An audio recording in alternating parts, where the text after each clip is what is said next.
The indictment is very thin. There are no real facts alleged other than saying that James Comey violated the False Statement Act of the United States by making a false statement to a congressional committee, and that he violated the obstruction of justice laws by obstructing a congressional investigation. But it doesn't really lay out what the evidence that anything he said was false.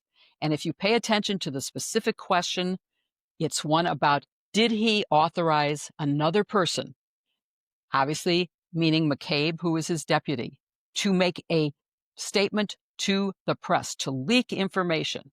He said he did not authorize anyone to do that. What is the evidence that he did?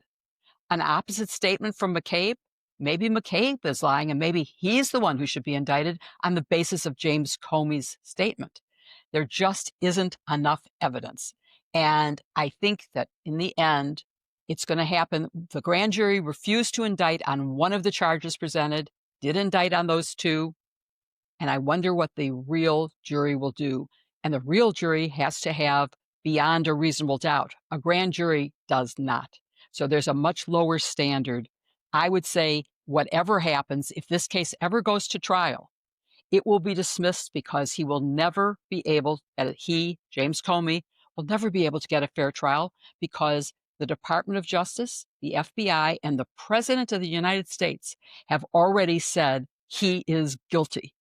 Donald Trump is going to prevent this from ever going to trial and him getting what he wants, which is retribution against someone who brought a justified case to investigate based on what Donald Trump calls Russiagate.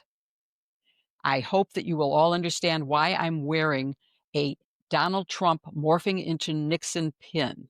I don't know if you can see it, but I'll try and post it online so you see it's Donald Trump in the famous Nixon pose when he left the White House after having resigned, where he's standing at the door of the helicopter with his fingers raised in a victory sign. This is not a victory for America. It's not a victory for justice. It is a shame. It is wrong. And I hope that a lot of people end up being disbarred for their actions in this.